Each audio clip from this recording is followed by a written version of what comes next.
Praise be to the Lord. The Lord is great and greatly to be praised. He is to be feared above all gods. The only wise God, the only true God, the blessed and only potentate, or supreme ruler, king, living in the light that no man has seen or can see. The only one that has immortality. The owner of the breath.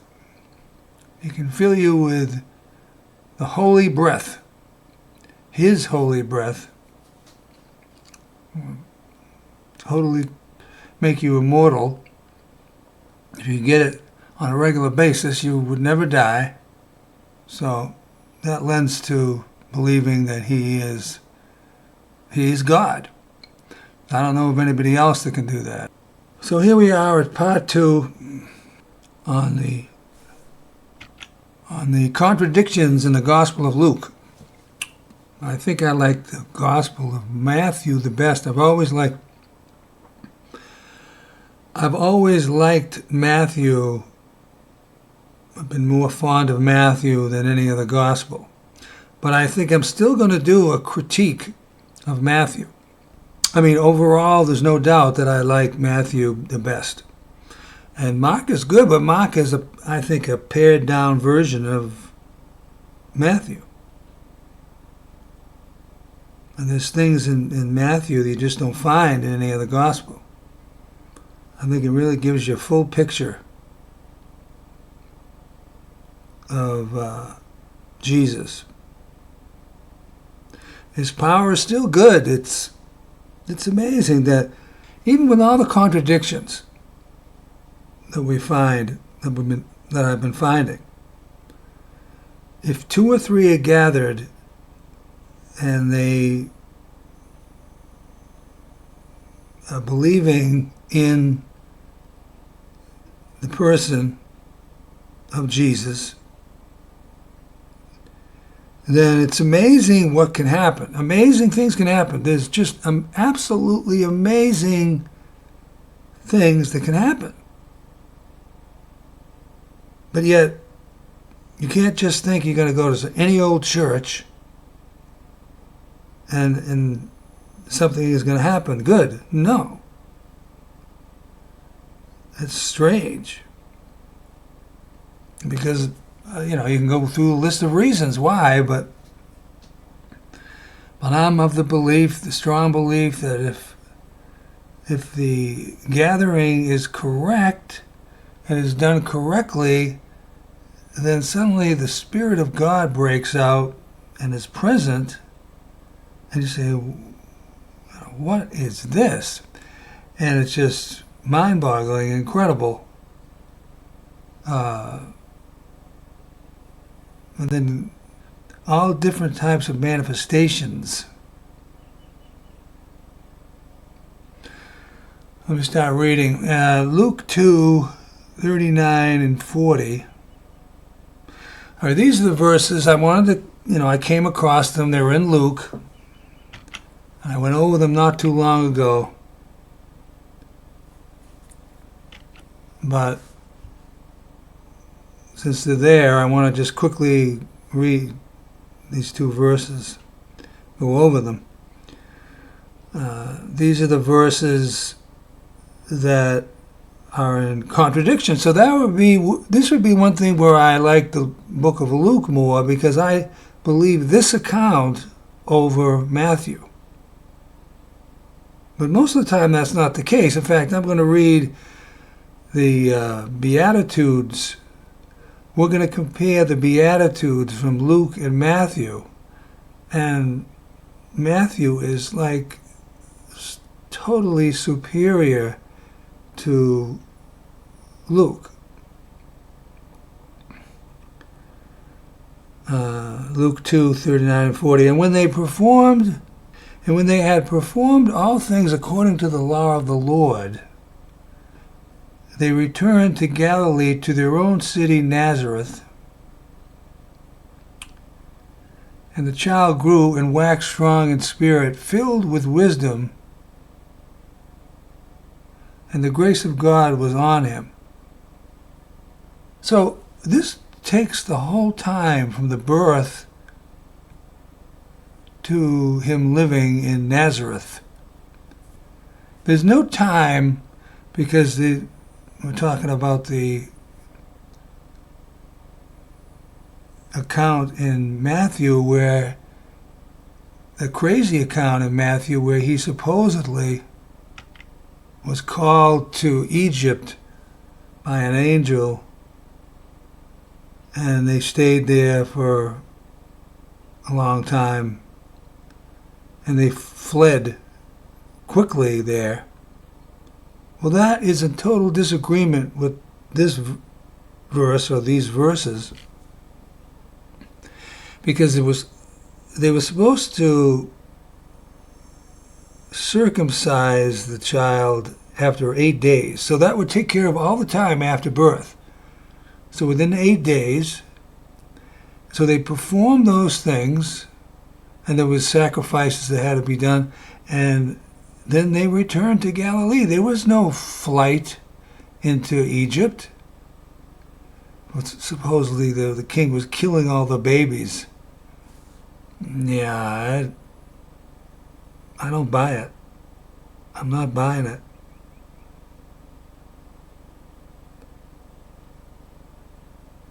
But all the time is taken up in these two verses. There's no time for him to go to Egypt.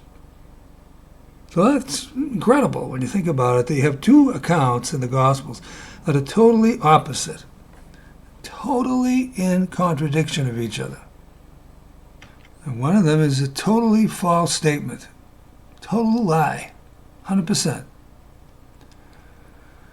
Now here's the amazing account of, and I just noticed in these verses some things.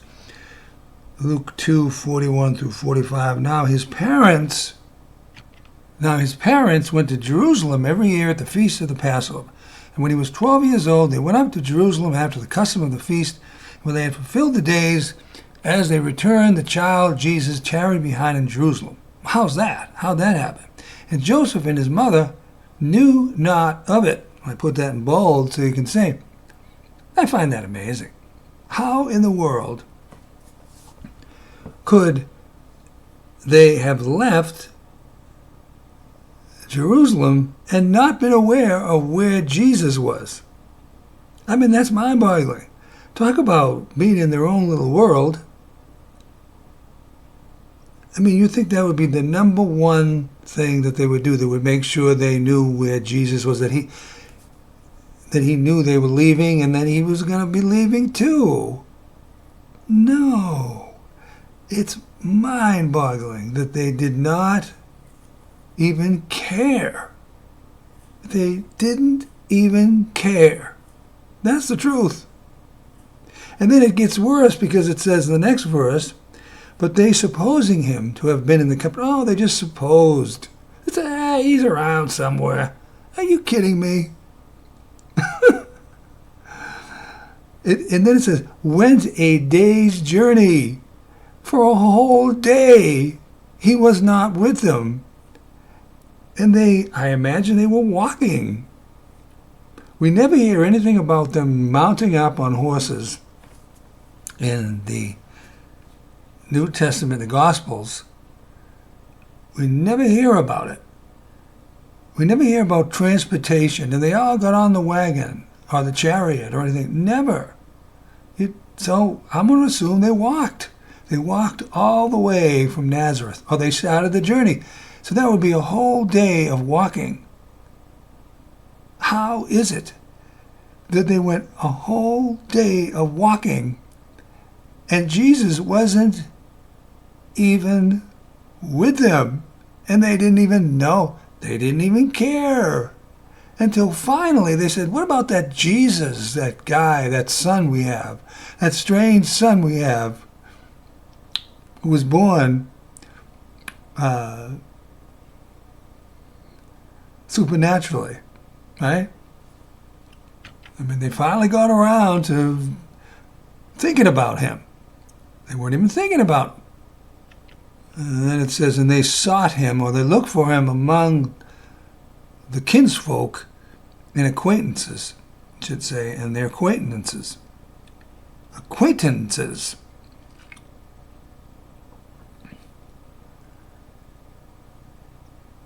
And when they found him not, they turned back again to Jerusalem, seeking him. Yeah, then they freaked out because they said, wait a minute. We're not ready to lose this Jesus, our son Jesus. No, we got to go look for him. He's missing. Well, it's about time you figured that out. So then I jumped up to 48 and 49. But when they saw him, they were astonished. Why? They didn't even think about him for a long, long time. They left without him. They traveled for an entire day, and they didn't even think about him. Because if they had, they would have said, where is he? It's incredible. I wonder if a lot of these stories, there isn't something missing.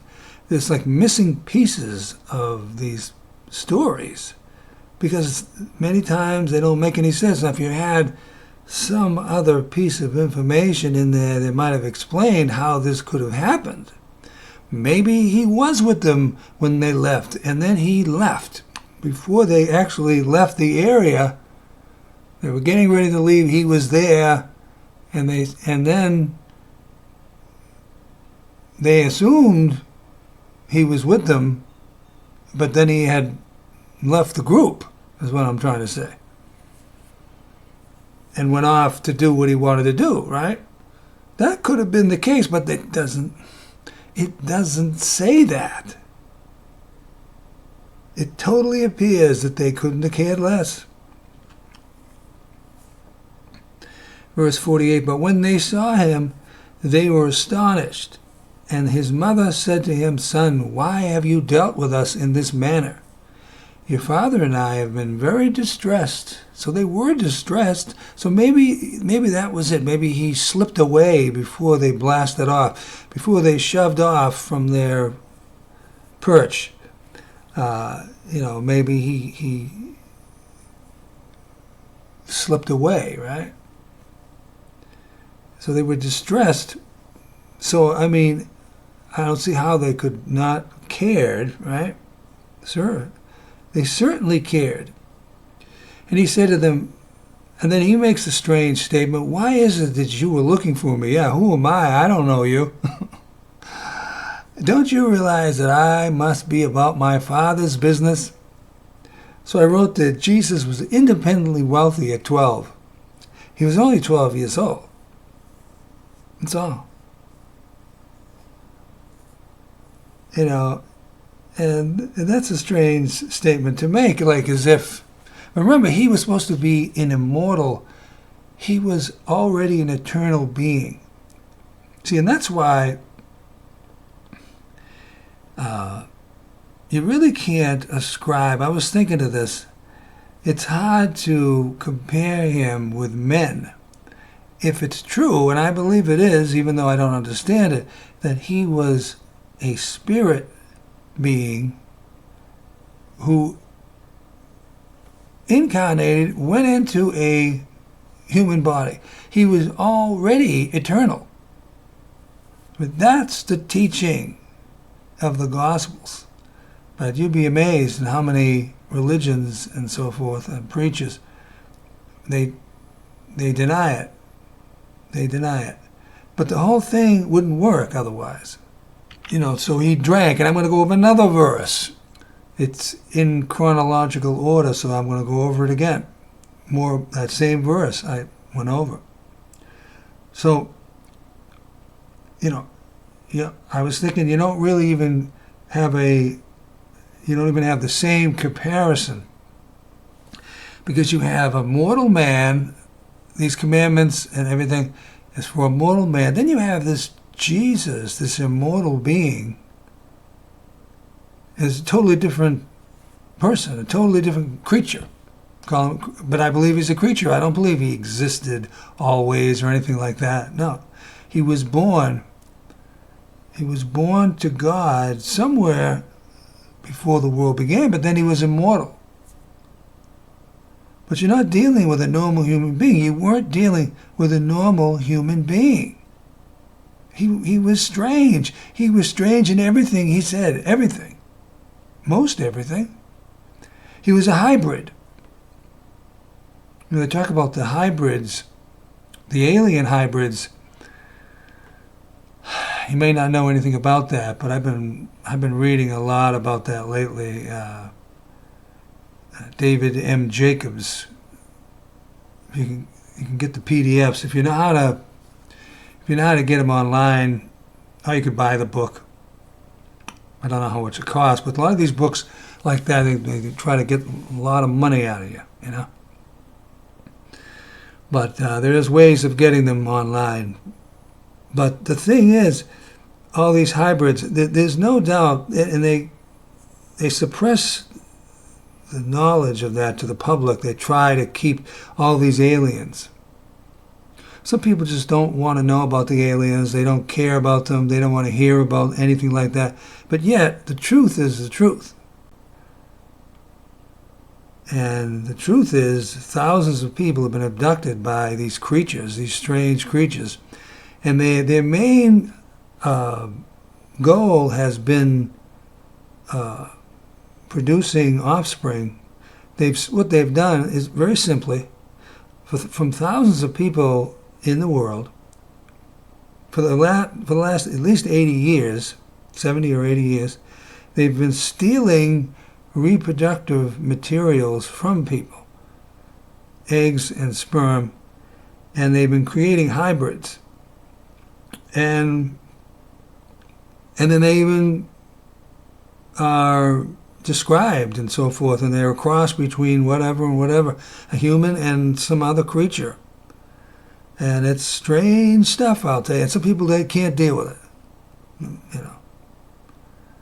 So I won't go on because not everybody can get their mind around it. They don't want to know about it. But I mean, he wasn't fully human. He was a combination of man and some kind of a superior DNA, God DNA, whatever that is. It's good. It's powerful. And I think that's why, because then I was reading that the hybrids have the ability to have these mental abilities. Even the hybrids, they can command an object to move toward them. That's been the testimony of at least one of the abductees, is that the hybrid could want a object and it would fly in the air to them. And they can fly too. Jesus could fly. Gee, how surprising. Because he wasn't, he just wasn't a normal human being. And that's why the crucifixion, or the substitutionary death, the substitutionary death of Jesus works. Even here we are 2,000 years later. It still works. You know, so God, totally, he knew him before the world, and describe how he wasn't on the same playing field as a normal human being. What he would do, what another one would do, well, what he would do and what a normal person would do is not going to be the same thing. Because nobody's been able to do the things that he did. Nobody's been able to walk on water or fly over the water. Nobody. There's no account of that from anybody ever in the last 2,000 years. Yeah, that brings up the next verse. I was thinking about it just a second ago, and I didn't realize it was the next one. Luke 4:29 and 30, and they rose up and cast him out of the city and led him to the edge of the mountain on which the city was built, in order to throw him down headlong, head first. But he passed safely through their midst and departed. And I said, well, I've always said, every time I read this, I'm saying, what was the deal with this? What really happened? Well, we're not told. Because why would they go through all that? Grab them? A mob? I mean, the law of Moses said, kill anybody that claims to be God. If they're going to claim to be God and they're a man, and they got to get different doctrine than has been given, you're supposed to put them down, kill them. It looks like they were going to do that. They believed they had to do that. They grabbed him, dragged him, and then, strangely, it just says that he just went his merry way without any consequence. What really happened? Well, it'd be nice if we could be told, because we just have to assume that it's a contradiction that they did that, and then this just says, and he just left. He just left? Well, why did they do that? Well, were they a bunch of fools that did that they never intended to do it? They just wanted to scare him? I was thinking of that. Oh, they're just trying to scare him. They didn't want to do it. Well, I suppose that's possible. And they all chickened out at the end. And they just said, well, I don't think we want to do it. I don't think that's true. Look what they did to him. They eventually had him arrested and had him crucified. They went ahead with it. They were out there screaming that he would be crucified. That's cruelty to the nth degree, to the maximum degree. So why wouldn't they have thrown him down? Why didn't they do it? Well, you can just assume that he just froze everybody. When the aliens abduct people, if they want, they can actually abduct somebody in the bed. If there's two people in the bed, what they do is they turn off one of the people. This has happened many times. They want to take somebody, one of them, that they abduct these people from when they're children. And this is very strange stuff. And I say, where is God in all this? But I think you'd find that they really don't believe in God. They may have thought about God a little bit, and they may understand the terminology, but they really don't believe in a Savior God. Because then it's been said that what happens if they do believe, then the abductions stop. But I don't know enough about that issue. I haven't been able to find information about that, any testimonies about that. Too many. I think one time or twice, maybe. Not even twice. And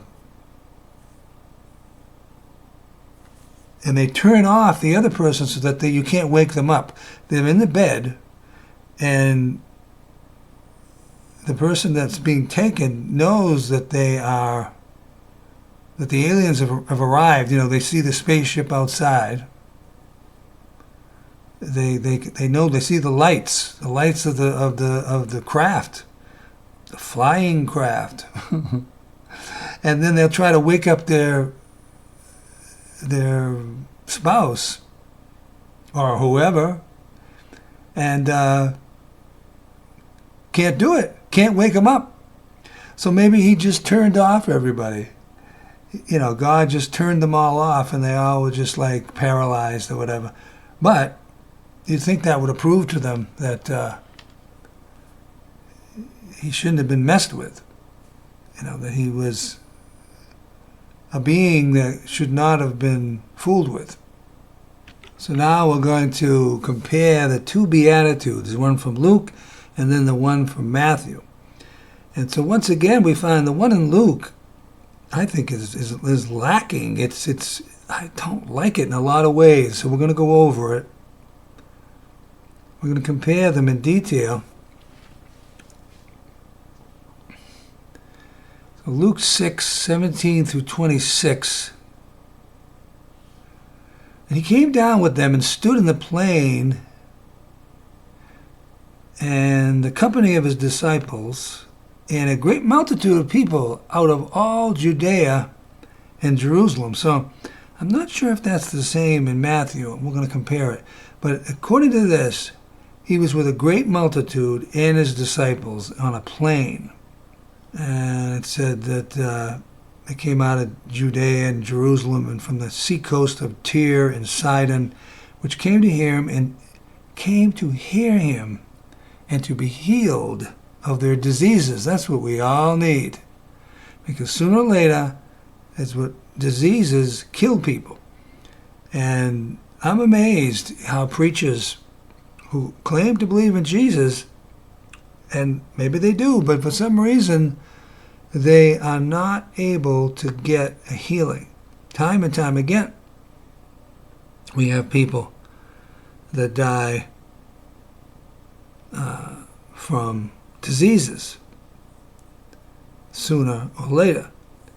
Even if they had a healing ministry where people got healed, then you see them eventually get sick.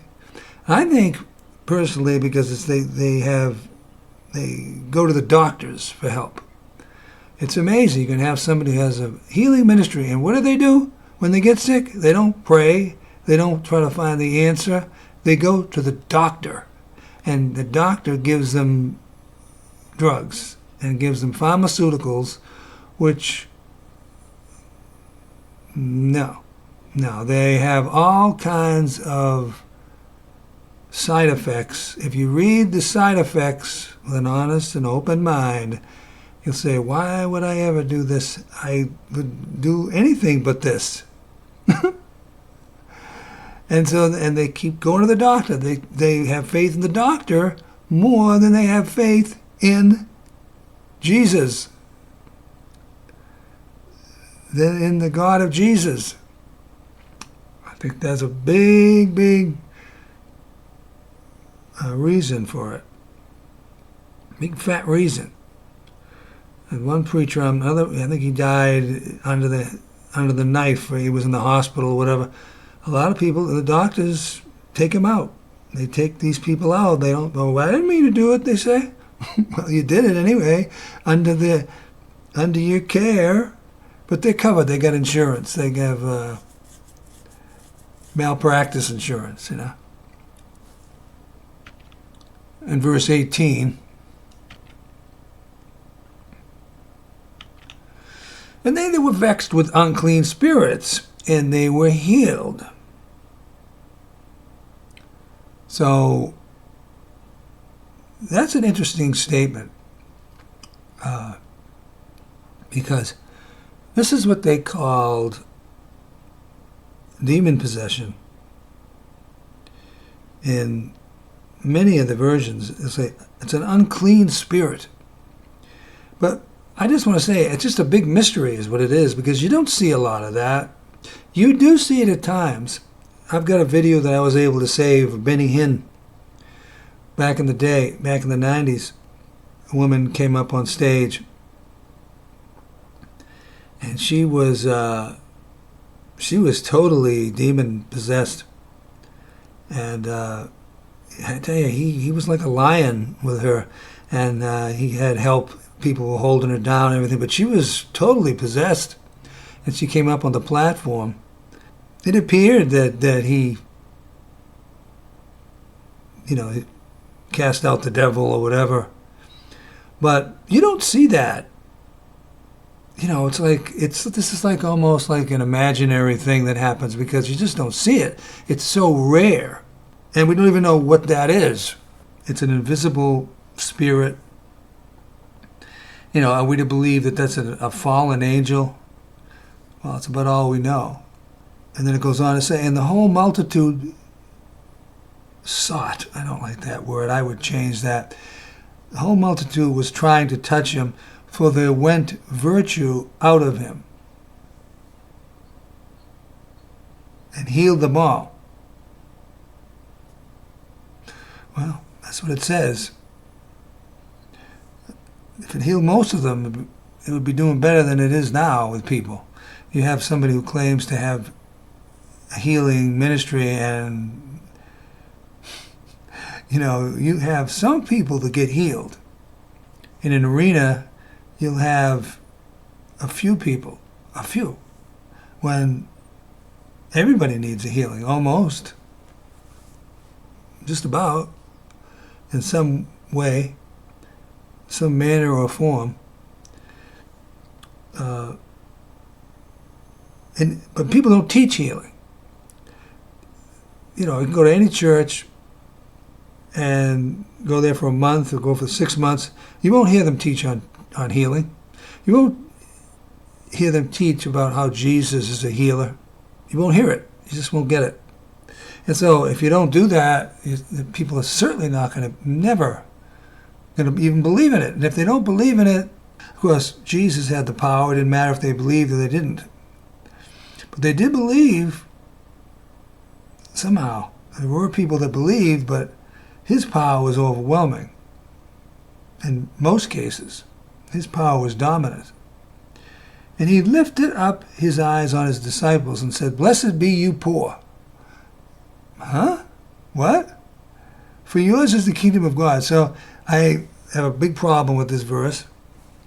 And most of these Beatitudes in Luke.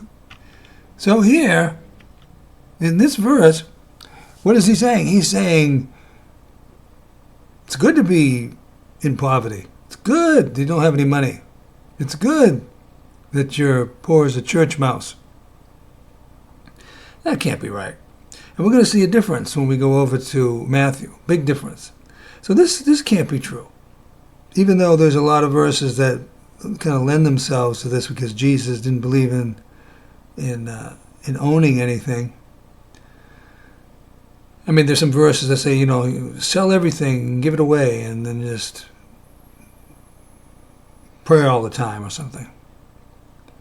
But he's saying you're blessed if you're poor. No, I don't buy that. I'm not buying that. There's no way. 21. Blessed are you that hunger now, for you shall be filled. So now he's saying that you don't want to be able to eat enough to keep yourself alive. You want to be hungry all the time. You want to stay hungry.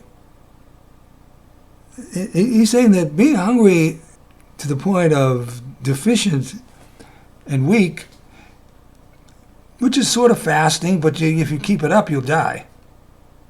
Because I did a 36.5 hours, 36 and a half hour fast about a little over a month ago. And I shouldn't have gone 36 and a half hours, and I never could even go 36 and a half hours years ago. Well, actually, I did eventually at one point I was going 48 hours. But I'm older now. This goes back, this was 30 years ago when I was doing it. But at one point before that, I couldn't even go farther than about 20 hours. And then I said, I got to eat. 21 hours, that was it. But I went too long. So naturally, I became weak. And I'm slowly coming back, but I'm amazed. I'm going to do it again, but I'm going to do, I think, like a 16-hour. That's what the AI said. He said, do it 16 hours and 8. And I think that's a safe amount of time. And I'll see how I react to that. John Osteen, the father of, I can't even think of his first name, the son, he's the one who's more famous than the father was. I used to listen to John. John Osteen was the one who started that church. Joel, that's his name. I started that fact, it's a Bible name. Joel Osteen, I think that's correct. And but John said one time that when asked about does he fast, and he said that something to the effect that he would have a heart attack. If he fasted, he would have a heart attack. Well, he still had a heart attack. He eventually died of a heart attack. So he might as well have fasted. I think fasting is definitely good, but I think that you have to be careful in the amount when you get older. John Osteen said he was going to have a heart attack if he fasted. He probably had an issue. He probably had an event when he was fasting. And that gets complicated when you start talking about that. If you're hungry all the time and you don't have enough food to strengthen your body, you're going to die. I think that's safe to say. Because your body needs nutrients. It needs all the different nutritional factors to run. But then that same verse, it says, blessed are you that weep now, for you shall laugh. So now he's saying that you want to just cry all the time. No. I mean, it depends. When you are filled with the rivers of living water, he said, out of your belly shall flow rivers of living water, then you weep when you do that. But then there's weeping. It doesn't appear that that's the same type of weeping he's talking about. I mean, it seems like he's just talking about misery. If this is even true, this is, if he gave this speech once, maybe he gave it more than once for all we know. But we'll see when we look at the beginning of that one. But why would he give it differently like this? See, so I'm saying this is false, a lot of this. There's a couple of these here that might be good. But I'm saying this is false. That's what I'm saying. I'm saying that these statements are not remembered correctly, that they're not written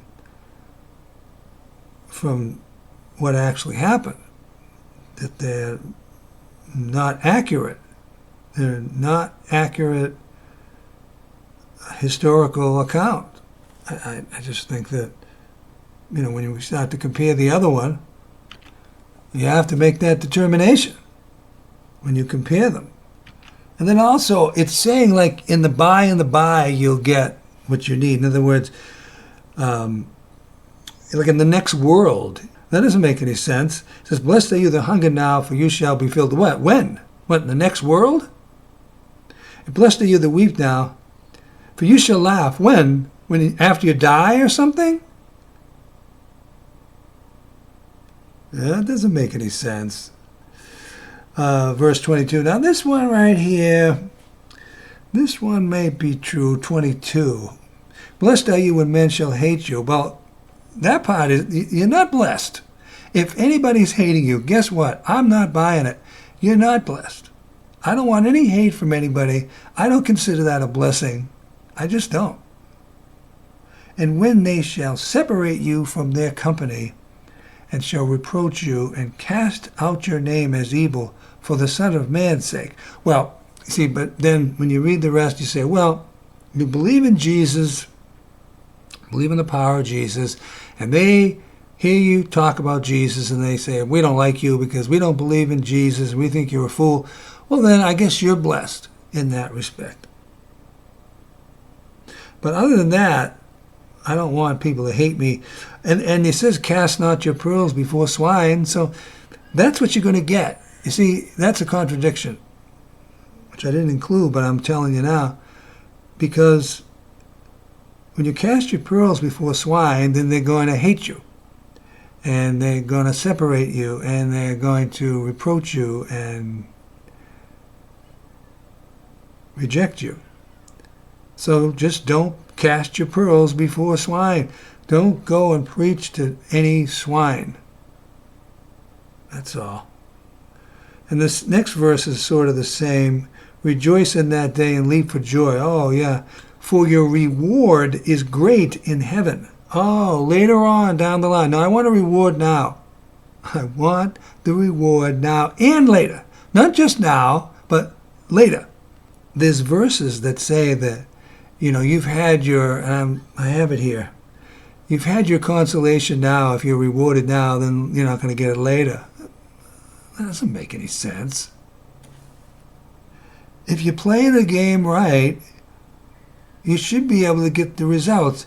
There should be a cause and effect where if you do the right thing, then the effect is a good result, not a bad result. Your reward is great in heaven, for in like manner did their fathers to the prophets. Why is he trying to compare the reaction of people in the New Testament and preaching the New Testament to the preaching of the Old Testament? It's a totally different animal. It's a totally different doctrine. It's a totally different situation. So that's not right. He's saying that for in like manner did their fathers to the prophets. I don't think you can compare the prophets to Jesus and the word of Jesus and the preaching of Jesus to what the prophets were saying. I don't think that you can do that. Verse 24, but woe to you that are rich, for you have received your consolation. And there it is. So he's saying that, you don't want to have money. You don't want to have any money. This is what this is saying. I don't believe he said it. I'm not going to believe it. But he's saying, and what is rich anyway? What does that really mean? It's hard to say. Are we talking about a billionaire? I've said this before. Are we talking about a billionaire? Are we talking about somebody that has $100,000 or $500,000? It's not clear. It's not clear. So is he saying, you want to be in debt? Is that what he's saying? Rich would be not in debt. But I want us to say, and then it's saying, you've received, if you have some money, then you've received all I'm going to give you. Supposedly God speaking here, I don't think he is. And he's saying, well, if you got some money, then that's all you're going to get. I'm not giving you anything else. That's ridiculous. That's ridiculous. That's ridiculous. Forget about eternal life. Well, you're going to be going to hell, right? It says you received your consolation. Oh, so you're not going to get anything else from God ever? You're going to go to hell then, right? That's terrible. This is terrible, this thing. Woe to you that are full, for you shall hunger. So he's saying, if you've got plenty of food to eat, we're going to get you. We're going to get you. We're coming after you. Really? How dare you have enough food to eat? We're gonna steal all that food away from you. You won't have anything left to eat, and because who do you think you are anyway, having enough food to eat? This can't be true. This stuff. This particular. Woe to you that laugh now, for you shall mourn and weep. All right, so he's saying, what I want you to do is I want you to be depressed, and I want you to be crying all the time and miserable. That's ridiculous. That's ridiculous. Woe to you when all men shall speak well of you, for so did their fathers to the false prophets. When a man's ways please the Lord, even his enemies shall be at peace with him. That's an Old Testament verse, and that's the verse I believe in. When a man's ways please the Lord, even his enemies shall be at peace with him. Old Testament, look it up. And so you say, for so did their fathers to the false prophets. Again, it's talking about how, trying to compare the doctrine of Jesus with the doctrine of the prophets. And I don't really think you can. Okay, here it is. I think I'm going to have to finish this next week, but I'll do a verse or two more. Just right off the bat, I see a difference here. Matthew 5, 1 through 12. And seeing the multitudes, he went up into a mountain. So right away, that's a totally opposite account. The other account said they were on the plain. Hello. And here, they went into a mountain. Hello. So everything is different. And it even says, okay, and then I just noticed it's also totally different that it wasn't even, these Beatitudes supposedly weren't even spoken to the crowd, because he saw the multitudes. So he left the multitudes, he went into a mountain, and when he was set, his disciples came to him. So believe it or not, this was just spoken, according to this account, to just his disciples. I'm imagining, was it just the 12? Well, we're assuming that was the case. And the other one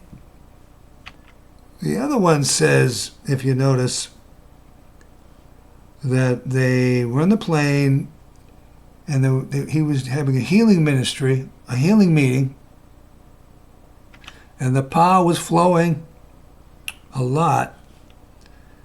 And then it just says, and he lifted up his eyes on his disciples and said.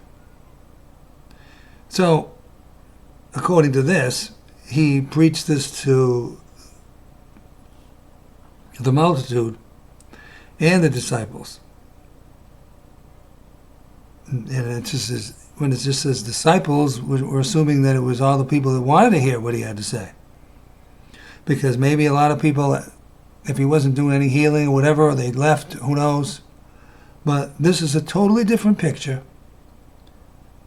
And then we go back to the Matthew account. It says that he left the multitude. And then he opened his mouth and taught them, saying, "Blessed are the poor in spirit." You see, right off the bat, the poor in spirit, not the poor, the poverty-stricken people. No, the poor in spirit. In other words, they're not egotistical. They're not high-minded. They're not pompous. For theirs is the kingdom of heaven, right? Because the ones that are high-minded, self-confident, think they're holier than thou, think they're supreme and great, they're not going to seek God because they think they're already God. See how different this is.